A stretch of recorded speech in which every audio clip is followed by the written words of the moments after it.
And we're live. Welcome to another episode of the MMK Show. Today we've got a very special guest, Mike Michelini, who's joining us from Thailand. And he's going to be talking about his upcoming event, Cross Border Summit. And he's also going to be talking about sourcing in Thailand. Hi, Marg and Kev. How are you guys doing today?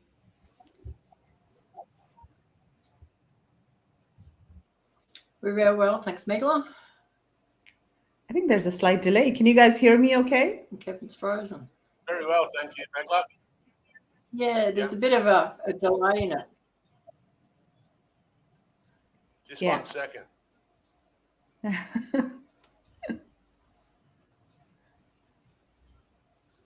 Can you hear me, Kev? Yeah, it's like our internet wasn't stable.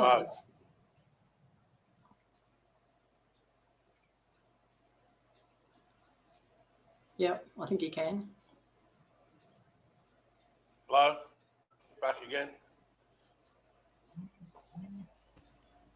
Yeah. Okay. Are we good now? Looks like we've got a technical problem. I think so. Yeah, I think we're good now. Okay, so before we invite Mike on stage, we also want to remind everyone that the next India sourcing trip is going to be held from Feb 4th to the 10th, and just for the next 2 days, we have got a special discount that's going on. So if you use the code FEB24, you can get $1,000 discount off India sourcing trip Feb 2024. And Kevin's dropped off. You can use the code FEB24 for $1,000 discount.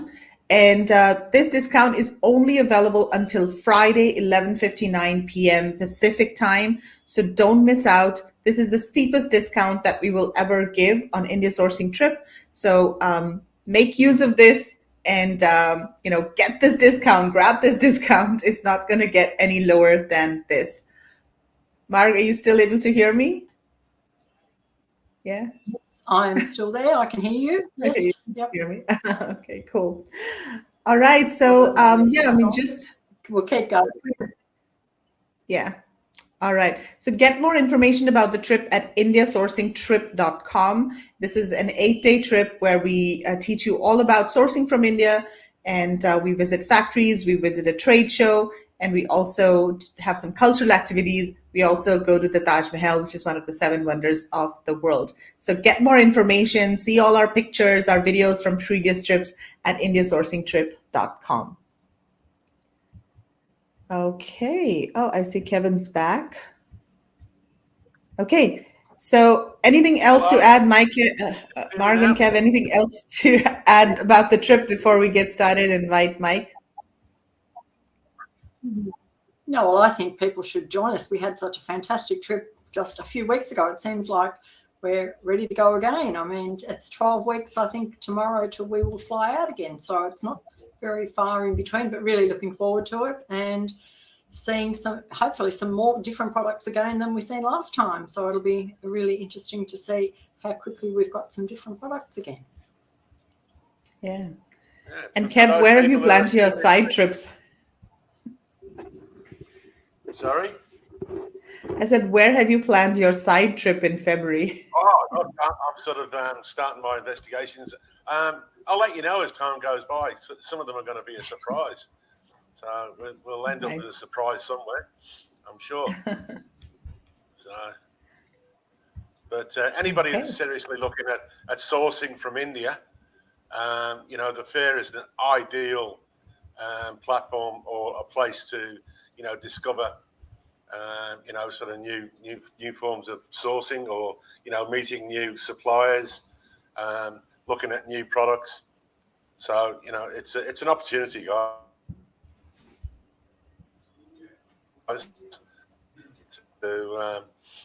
And India is not a place where you can travel safely on your own, but it's nice to go with a group of people, to go to the fair, to go to all the side things, to have it organized for you in a good sort of way.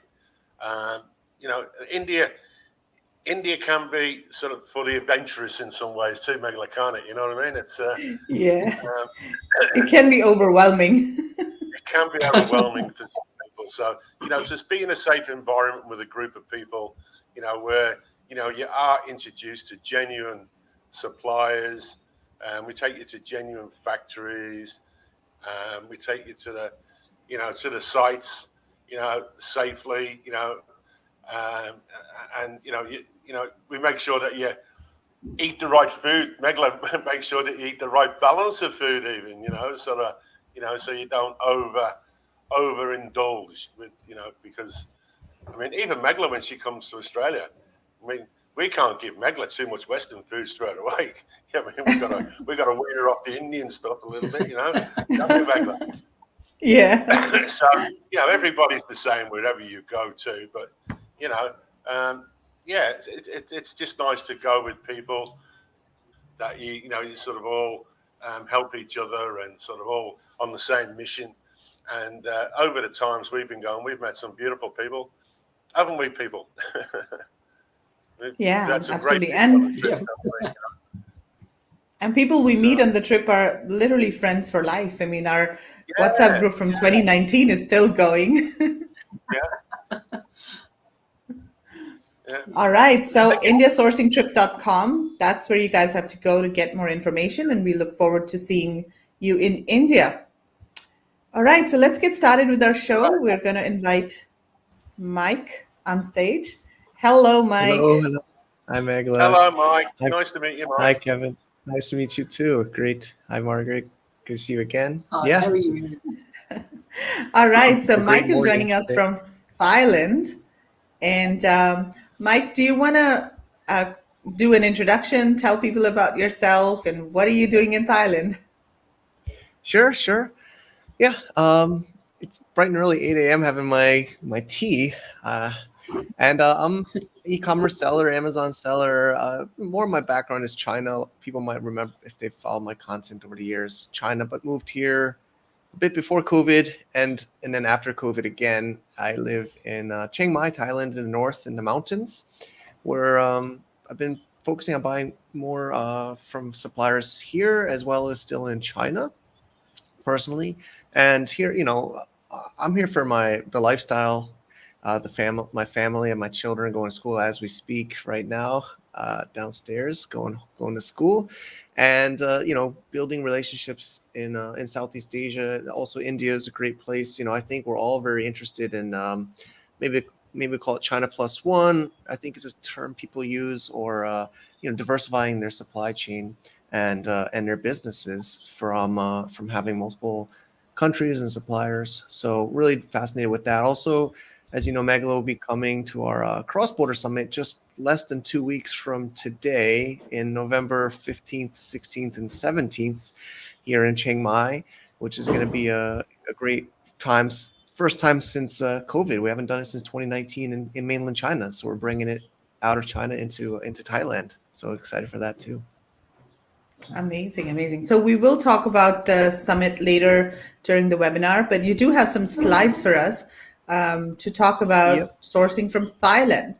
So that's interesting. And, we always advocate sourcing from multiple destinations, whether it's India, Vietnam, Thailand, China. So we always say that you shouldn't put all your eggs in one basket. Diversify your sourcing.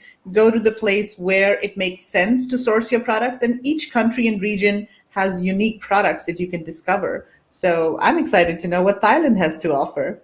So I'm going to share your slides and let's get started. Great. Okay. So, I'm open to anybody here can interrupt me or ask questions. I want to be interactive. So, I'm kind of also giving it with somebody maybe buying from China already, maybe also maybe buying from India or Thailand or other countries, because I think a lot of people have started with China for their first kind of country to buy from. So, as I just did my intro, I'm an e-commerce seller and content creator. I love engaging the community and building businesses together. Built a couple brands in the public. Currently Excalibur Brothers, which is a little bit more China focused supply chain, but I am exploring this brand also into Thailand. But one thing I say is, I'll talk about in the slides, is almost one brand is one country. In my experience, I source from one country, because a lot of times the country you buy from is part of your brand story in certain cases. So today, we have about 20 or 25 minutes. I'll try to get through these as best as I can, but the mindset, differences in finding suppliers from China and outside, product categories that are commonly sourced, the workflow, logistics, and tips and tactics and questions. So I never thought I'd say it. I don't know, but China, I don't know. Maybe you can also. I'd love to hear about India too. We can get some, maybe a few of us discussing. But China's easier, I think, than a lot of other countries, which I don't. They're well. I think they've been just for, I don't know, 10, 20 years, been the place everyone, but a lot of people are buying from. But I think we have to hedge our bets, like Meghla said, and have not all our eggs in one basket. But China is generally easier, at least from Thailand. I don't know if you want to comment on India, but I think China's been the logistics and the workflows and even the factories are just used to it more than, especially at least in Thailand, I'll say.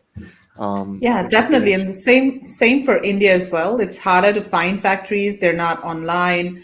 They're more traditional. They prefer exhibiting at trade shows and find buyers there. And there's not a lot of information available about sourcing from India. We're literally the only people talking about sourcing from India and sharing tips and strategies and how to do things right. So there's so much information available about China. Yeah, exactly. But I think, yeah, go ahead, Kevin. I suppose, Mike, Alibaba makes China easier as well, doesn't it? Yeah, true. Because they can just go to the platform, have a look through, and say, and then there's an introduction to a factory, straight away. True. And, what I notice is there's more salespeople in Chinese factories than Thailand, maybe India too. But there's not really like a sales export department. They don't have some dedicated person that's receiving the leads and following up on quotes, right? They're like, I don't know what their org charts look like, but yeah. So you're saying the same, Meghla, in India? Yeah, very similar. So in China, they've really gotten efficient with their their organizations to have like you said, Kevin, Alibaba, and then they have a sales team that's getting inquiries and making quotations and following up with their production team. But that's not at all what I see in Thailand. I think maybe other countries, and India seems like similar. But like if you're already buying from China, of course, I don't think in business, especially with supply chain, you can't move too fast. So like this is part of my mindset module or section. But the point is, I think maybe test whether you pick India or Vietnam or Thailand or Mexico. I talked to somebody in Mexico. I would at least advise to just pick one product, not like you're going to just replace your whole supply chain overnight, right? You kind of maybe even a new product, right? Like go to the India sourcing trip and try maybe find one product. At least I don't think like replacing your whole supply chain right away is the right way, right? Maybe finding a new product or starting a new brand is like I said earlier. But, it's a transition, right? It's not going to be black and white. You can't just flip the switch and just change your supply chain as much as some of us would like to. It's a process. Yeah. Well, Mike, what we found too is, say, on the India sourcing trip, we do factory visits, and some of the people from the States or, wherever, they're from, and we've taken them to certain factories.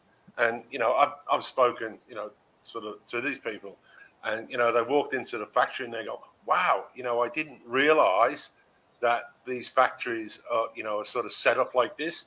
Not all factories are set up the same, obviously, but I mean, some, and for what they can make. And some people have said, hey, these guys can make, a lot of my products straight away. True. So, they can make a connection straight away with some of these people. Yeah, that's a point. But, there's horses for courses, like you say, and there's different levels of factories right throughout India. Is the same as sort of Thailand or even China, On the last trip, we even saw the best factory we'd ever seen, Meghla, didn't we? With the shoe factory, with the plastic injection molding. Was at a level that you would find in China, because we visited factories in China, right? And we were blown away. And we could have been, as Meghla said, we could have been in Italy, where the actual owners of this factory designed their products from. It was just a new level of factory that we saw, you know. So you never know until you actually walk through those gates of the factory, do you? What you're going to get? Yeah, I would say sometimes try and be politically correct, but the creativity, right? Like when you see it yourself, when you see the supplier, maybe you think, like you said, oh, they could actually make a product I already need, but they wouldn't think that they could make it, right? Sometimes I feel like, I don't know if it's the culture in Asia or what, but I'm like, you can make this, you know, like you can make this.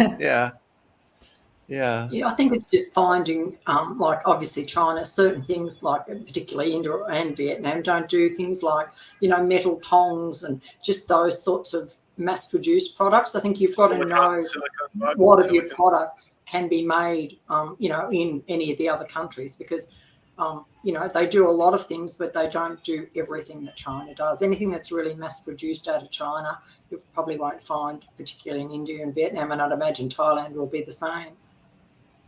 Yeah, I mean, I think it's like Southeast Asia, India, etc. is like China maybe 10 or 15 years ago, right? I think a lot of us here also experienced that.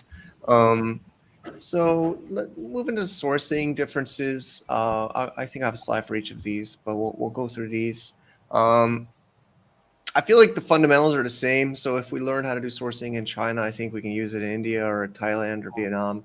You know, I think the process is sometimes similar, although I feel like we have to teach, at least in Thailand, I have to teach these factories more than in China. So, but the process is similar. So, you know, like, just going to go briefly over this, but, you know, when we do research, we research like Google Sheets, and we look at competitors on Amazon, and we look at categories, and we kind of have some ranking score.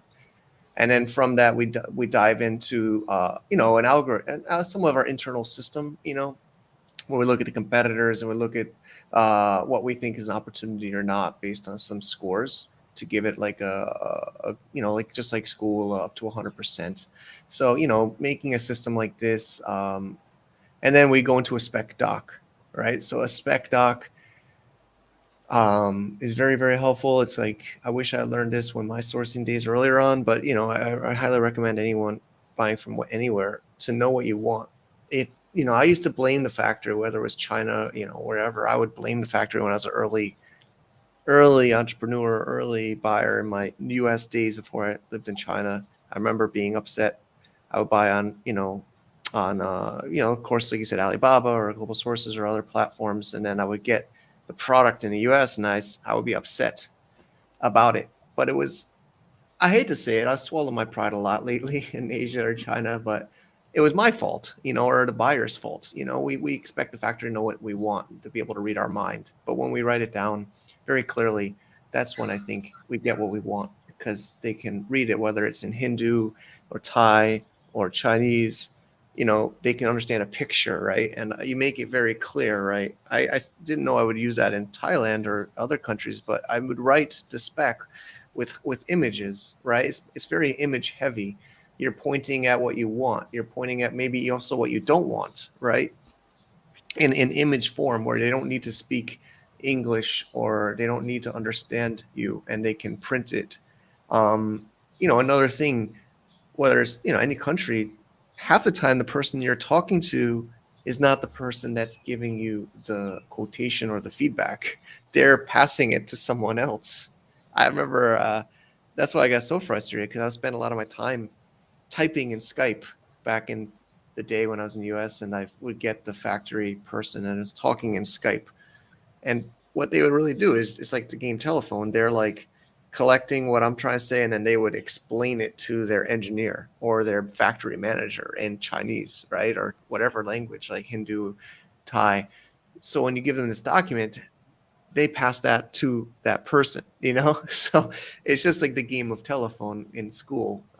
So reducing that really helps. I think that's, I don't know, in India probably would also appreciate something like this, right? To the factory.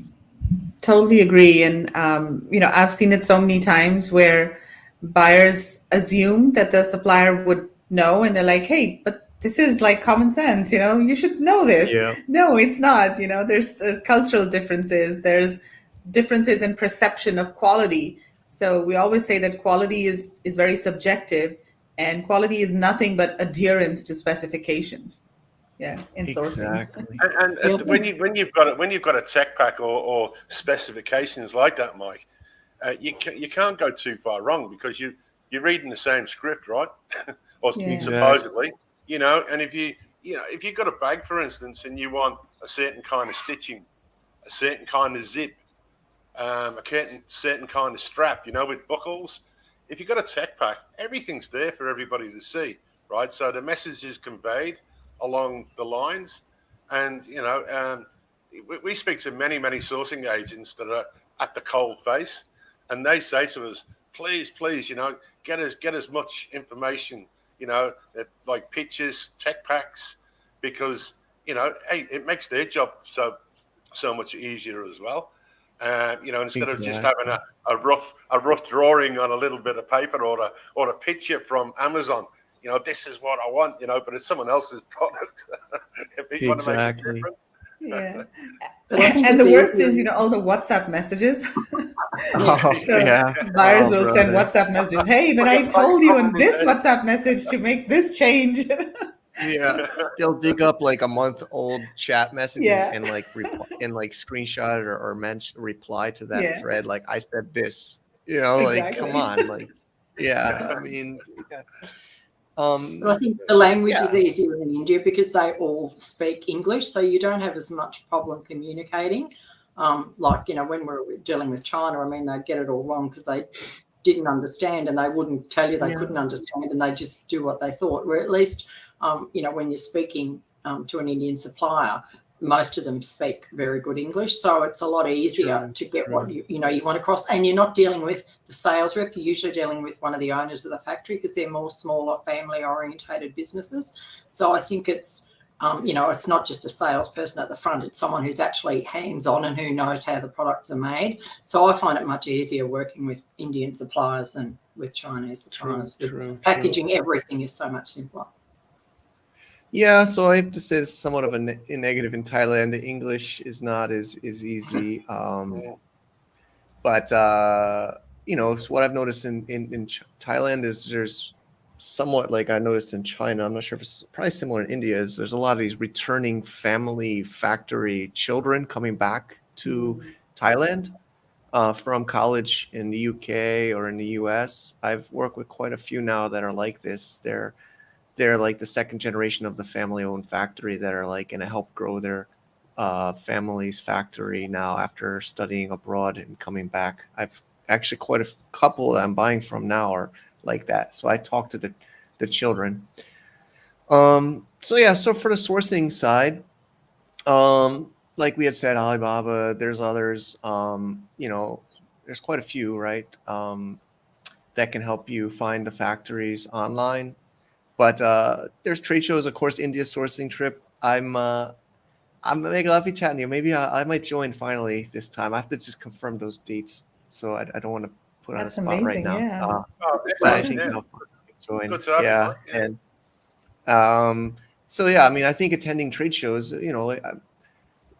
my frustration when I was buying from the U.S. as a eBay seller in 04, 05. I came finally to China 07, but it was like night and day when I went to meet the suppliers. Like you had said, Kevin, when you meet them, I know you guys are doing great with India sourcing. Thailand, they have MMK Show that was in the summer, but it was actually very heavy Chinese suppliers. It was really kind of mind blowing. But MMK Show is a Hong Kong-based trade exhibition company, so maybe that's why they have more of their network is China, or maybe.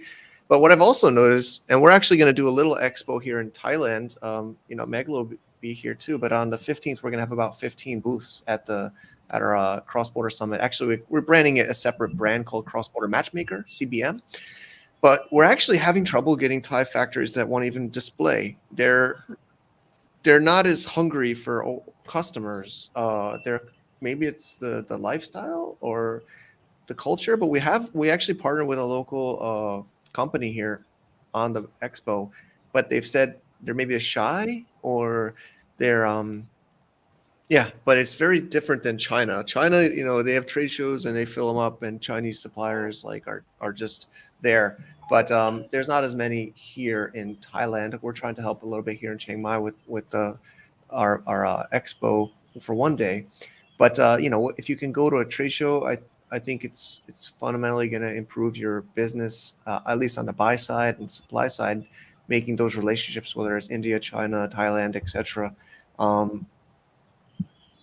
Also, you know, you have indiasourcing.net, right, for finding factories as well. Thailand doesn't really have these online sources. There's some government-owned ones that I've tried to use, and you know, I don't want to call them out by name, but you don't get replies, and it's hard to find the contact details. So we actually use Facebook in India. I mean, in China. Excuse me, I have so many countries. Thailand. We search in Thai language. I'm blessed with a really great team member. Snook is her name. She's local Thai. So she searches Facebook in Thai language for products and then finds their Facebook pages. And they're just sharing like photos of their products, like farmers. We'll talk about some products later. But and you never get, at least in Thailand, I've never gotten, this is from a China supplier we buy from. I blurred it out, but I've never gotten this yet in Thailand from factories. I haven't gotten quotations like this. It's still like email or line app, which is like another chat app, is very popular here. They're usually just sending it by text. So we don't get these like in China. I'm not sure if India prepares these, but yeah, I don't get something this clear. I have to almost make it for the Thai factory, and then they accept it or confirm it. So we're like making it for them. They're not giving us a quotation disorganized. So they're it's like almost like I feel like I'm pushing to buy from them. I've said it. Others agree with me. So I don't know if in India, do they give you a quotation like this? Oh yeah, Probably. no, you get a proper quotation with everything you want, and yeah, no. That's good. And I mean, That's you might good. have to go back and make sure that everything that you've asked for is there. Like it's only as good as what information you give them in the first place, I think. And if you give it to them in a point form, that they can come back and answer you. Yeah, no, I've never had trouble with so pricing. yeah, like one. The So other we have our thing summit with India, Mike, they do a lot of not just MOQ, but they do a lot of MOVs, which is minimum order value. So what that means is that you know, in some instances, it depends on the product, of course, but if the product's light and easy, they might say, hey, I can give you 8 lines for, you know, $5,000, for instance, right? So for the initial investment of $5,000 or $6,000 or $7,000, you can have, you know, 6 to 8 lines that you can, you know, put out there, sort of, you know, get going. Now, surely the law of possibilities, you're not going to have 8 failures in the product lines. You know, you sort of got, you know, instead of investing $8,000 on one MOQ, and then you've spent all the time, you know, getting that MOQ live and, you know, product photography, everything else. But you've got, you know, 6 to 8 possibilities. So the MOV, we always straight away, you know, when we're negotiating with suppliers or see new products at the fair, do you do an MOV? You know, and then they'll go into express. You know, so that's another way of doing business. Great. But, yeah, I get into it later a little bit, but sometimes in Thailand they give us higher MOQ, and I remember this maybe in my early days with China sourcing, but they were doing this, and we've solved that by just packaging. They make the MOQ based on the MOQ of the packaging, because anybody that buys packaging knows packaging usually has a higher requirement of quantity than the physical product. So sometimes they won't. Again, I don't want to pick on people, but be as creative or innovative or solutions to you. If you want to lower MOQ, they will say it's not possible. But if you separate the packaging, so of course I have stocks of packaging here in Thailand because I'm still testing some of these products I'm doing. So you know, I don't want to buy a lot. but you just keep the extra packaging here, and then that solves the problem. Yeah. So I've kind of been saying it a bit in this discussion, but China's faster. The turnaround times, at least compared to Thailand. Thailand still seems more family. Seems like India, from what Marge says too, is more family based. China, I think, is also somewhat like that, but a little bit becoming less over time that I've noticed over the 10, 15 years. And we had said earlier, I don't have like a dedicated sales rep at least in Thailand from my factories. I'm kind of talking to the owner or like the assistant of the factory. They're smaller factories, like, I mean, when I say small, I'm like saying like 20 to 50 people, with their production. Like, their office is just a few people. So, you kind of got to follow up more. So actually, China is like, I guess, the everything, right? Almost everything. Even if it's not made there, they can import it and make it happen. I think most of us would agree. But, I think China's mostly known for electronics, injection mold plastics. I can say everything. Thailand, maybe there's some similarities in India. It's a smaller country here in Thailand, but it's natural grown, handmade products. So we have some, but we do have some injection mold plastics. But what we've noticed is I buy some plastics made in Thailand. They buy the molds from China, or they buy the raw materials from China, right? So you're still kind of buying from China. So if you want like 100% Thai product, and I think maybe similar in India, it's really fascinating. We can have this like three-way country discussion. But here is more natural grown products, handmade, maybe also clothing, various clothing. But yeah, when it gets into this like stamping and injection mold, it's still a weakness in Thailand, at least. So, okay. But yeah, I think labor costs in China are going up, right? I think that's one of the advantages in India, Southeast Asia is the people. Whereas I remember saying this 10, 15 years ago, is when China's labor was less, but and it's still mostly coastal. There's inner China and then there's coastal China, and still I think majority of the production is coastal China, like Zhejiang province, Ningbo. So here in Thailand, it's some of these products is just farmers. So one product we do is dried flowers here. And we buy from 3 or 4 or 5 different farmers, and then we send it to one factory that also has experience bundling flowers, dried flowers, and then packages it. But we're basically dealing with these farmers in the mountains, and they bring it, and then we meet them the Snook will meet them at the factory, check the quality, and then it will be received into the factory. The factory will assemble it, but it's like very high touch, a very high touch, and then we have the factory cutting it, taking off the debris, right?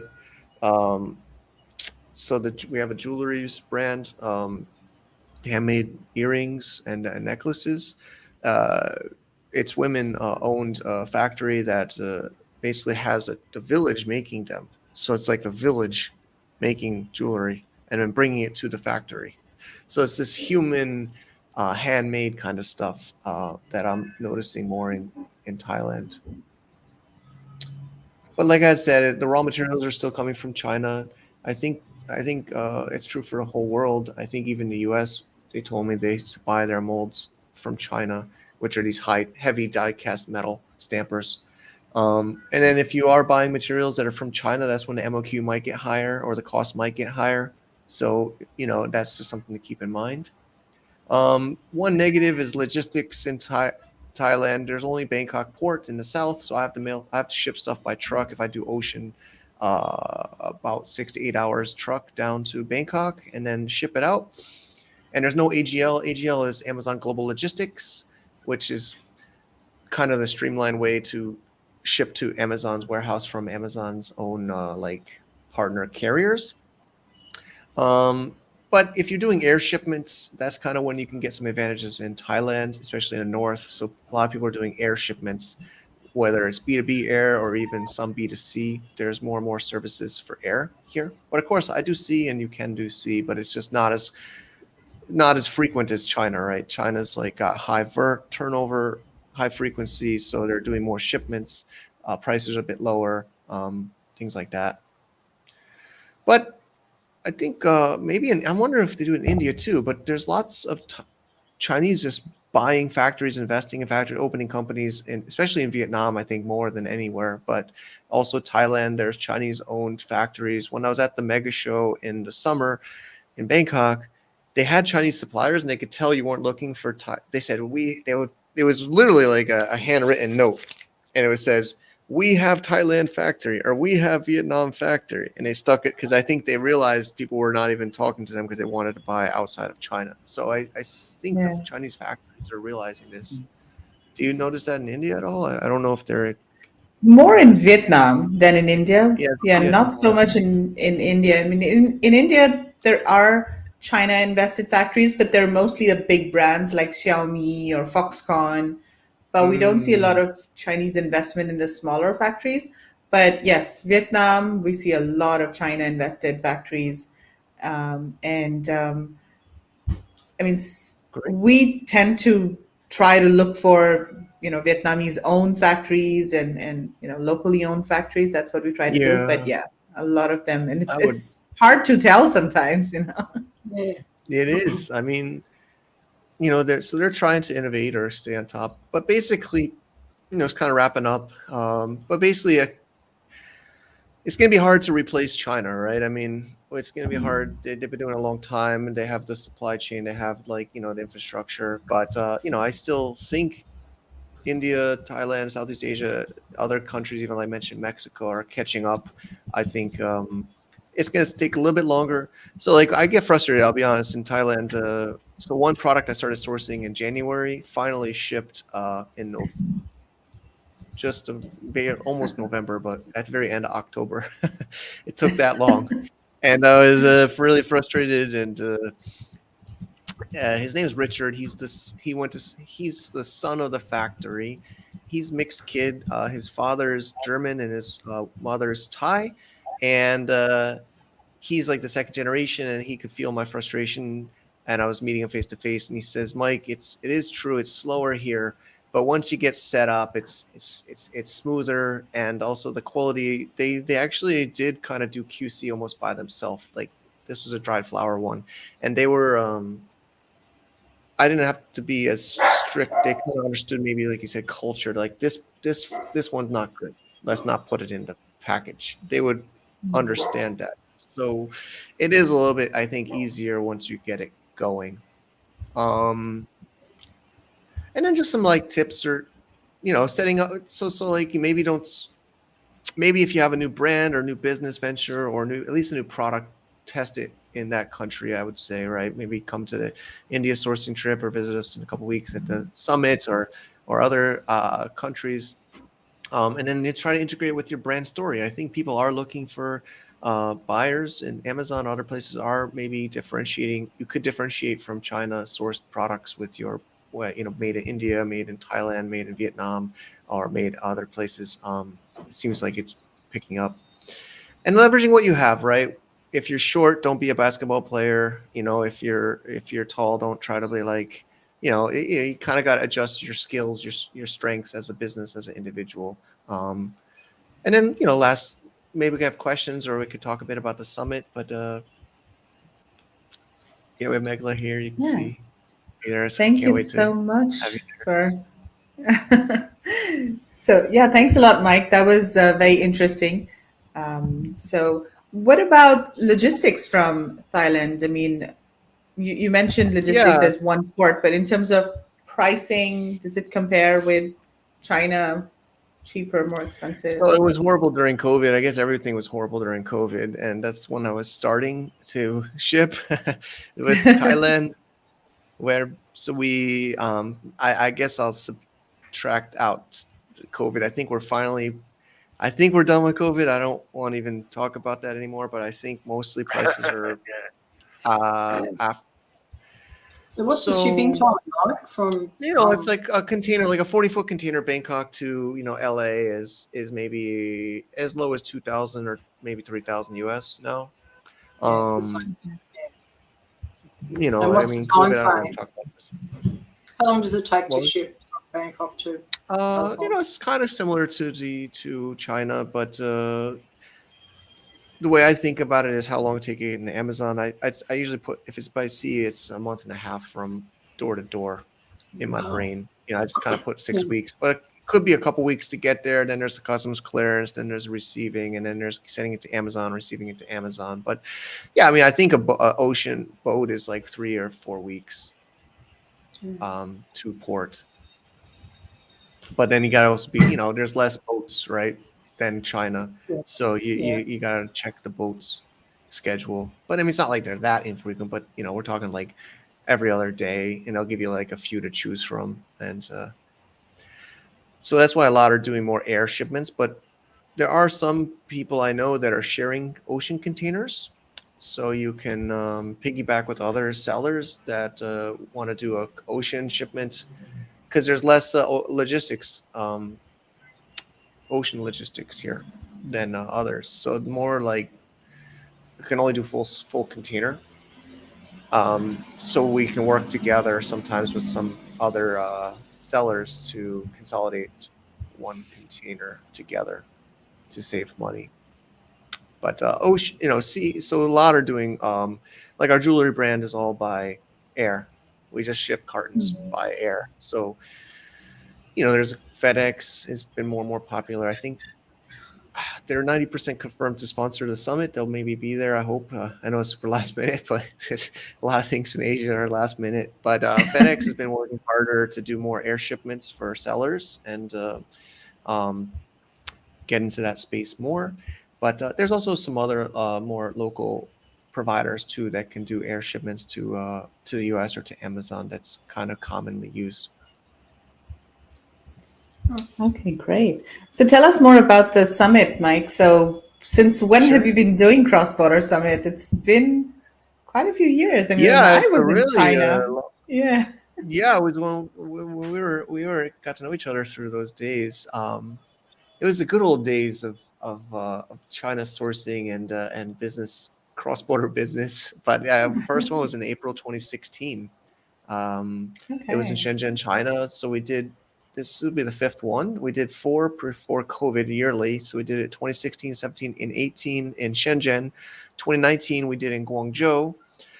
And then, of course, I'm so lucky I didn't put a deposit down for 2020. But as we know, 2020 was a black hole for events and stuff that all of us here on stage love to do is, networking and events and meeting people. So we paused it. And but it was always a highlight of our year as a group. As it was always around the trade show seasons, like Global Sources shows and Canton fairs and everything. And we try not to overlap with other the events or the trade shows. And it was just fun because everybody was coming in to town, and we would have this kind of event where we'd all talk Amazon and trade, import, export, and e-commerce and business. But then, we haven't done it since 2019. So it's been 4 years, more than 4 years, because it was October 2019. So it's almost like we even themed it the new Open Borders, New Beginnings. We could have tried to do it last year, but we waited because we want to include the Chinese community. We have people from China coming, both speakers and attendees and sponsors. China didn't really reopen, I think, formally until around February this year. I think they announced that people could enter and leave somewhat openly. So once we got that news, and this February is when we picked our dates and locked it in. So we've been planning this one since, around February, March. I think we announced the dates. But it's always a highlight. So hopefully we'll get this back to yearly. We're already thinking about 2024, once a year for us. And of course, Chiang Mai is such a beautiful place. I mean, who wouldn't want to be there? I was there with my son in 2019 for a short vacation. You weren't there, but I met up with you met my wife your wife and kids. But it's just so beautiful, and There's lovely elephant sanctuaries there. My son and I went there, and it was just so Yeah. beautiful. You could, like play with the elephants and feed them Exactly. and go in the water with them. It was real fun. And the Yeah. mountains are just so beautiful. You go to the top of the hill, and there are strawberry farms that you can see down below. It's just beautiful. And it's a Yeah. lot So cooler up there than Bangkok or Phuket, isn't it? that is true. Yeah, very too. Yeah. different. Yeah. It's more of a it's a bit more laid back environment too. Coffee shop style. I haven't been to Australia yet, if you can believe it, but I think they say more like a Melbourne coffee shop kind of vibe. I'm not sure if, but Yeah, there's absolutely. it's Yeah. very and tons of digital nomads. It's high season, travel season now, the end of the year, so it's a great time to visit. And yeah, like we will add on some night markets where you can see the food and the gifts, and we'll do some little factory visits. A couple of factories will want us to show them around, and there's some markets like factory markets too, which will happen after the official event. Is more the traditional speaking and networking, but we'll add some add-ons after on the 18th, 19th. Awesome. Looking forward to being there and speaking at the event Yeah, and I'm so happy you meeting a can make lot it. of our ecom friends as well. So I see Danny McMillan is there, Yeah, Steven Selikoff. It's a lot of Steve. familiar faces. Yeah, Nick from Chris Japan. Rawlings. Chris is great. Yeah, his first time. Some of them first time to Thailand, and Yeah. Chris I think first time, and there was I think Danny's first time to Thailand, if you can believe that. But it's what he Oh, Oh. really? mentioned to me. I don't want to be 100%, but I'm 90% sure, and because he's everywhere. But yeah, it'll be great, and also Amazon Thailand. You can see Max there. He's the BD head of Amazon in Bangkok, global selling in Bangkok, and he also helped get Alibaba will visit. They're curious because mostly they deal with local sellers, so they really want to kind of meet more international. We will have some local Thai sellers and Chinese sellers, but it's going to be majority Western international sellers coming in this event. But and David it's gonna Michelini, of course, we've done stuff with him over the time. Yeah. That's David is great. based in Thailand, isn't he? Yeah, now, he's in Bangkok. Yeah, he loves Thailand and others. Yeah. So, And Zach Franklin, is he in China now? He's probably based in Zach China. is in I China. don't know. He He's keeps preparing to moving come around. down. Yeah, he's been all over, but he was during COVID, I think, in Thailand a bit more in Bangkok, but also Chiang Mai. And so we have some from Singapore coming too, like Nick Katz coming from Japan. You're coming from India. So we're trying to kind of represent all different kinds of places. And Annie Jackson, Antoinette, she's Australian. She's here. So actually she'll share about it. But a lot of people, what they do is they set up their own factory. Like even I could set up my own factory here if I wanted to. But she's an Australian business, but set up a Thai company and set up her own factory of products. So one common thing I'm noticing is a lot of them are factories and sellers. So I've noticed that quite a few times. So she'll share her story of that. She's been doing it, I think, over 10 years. Right. I know I had a friend some years ago that did a collaboration with a Thai factory from Australia, but I think it was only ever 49-51 scenario. That there's a difference. Because overseas, but it's always that 49-51. But he did all right at it. But it's sometimes that 49-51 that can push you out the door. I understand. I think she will share her story. Luckily, she's been fortunate with her partners. We look forward to it. But there's different kinds of ways to structure, and that'll be some ideas. But yeah, we're super excited, and also in your India sourcing trip is sponsoring too and supporting. So thank you for that. So you'll have your booth set up and everything. So I really appreciate your support for all of it too.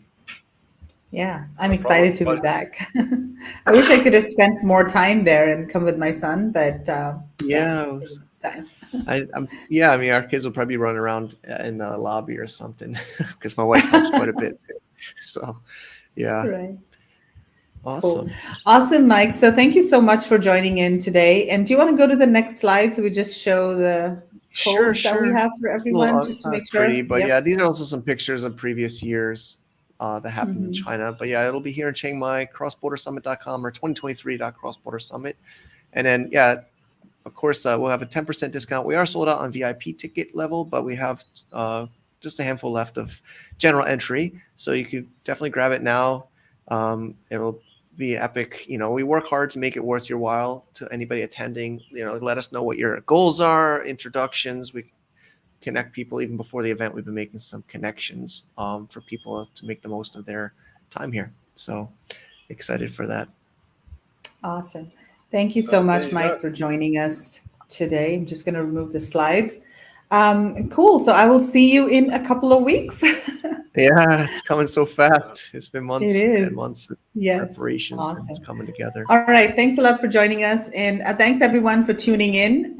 Don't forget that we have a super duper discount going on, an India sourcing trip. So make sure that you sign up for India sourcing trip today and tomorrow. Those are the two last days. So until Friday, 11:59 p.m. Pacific time.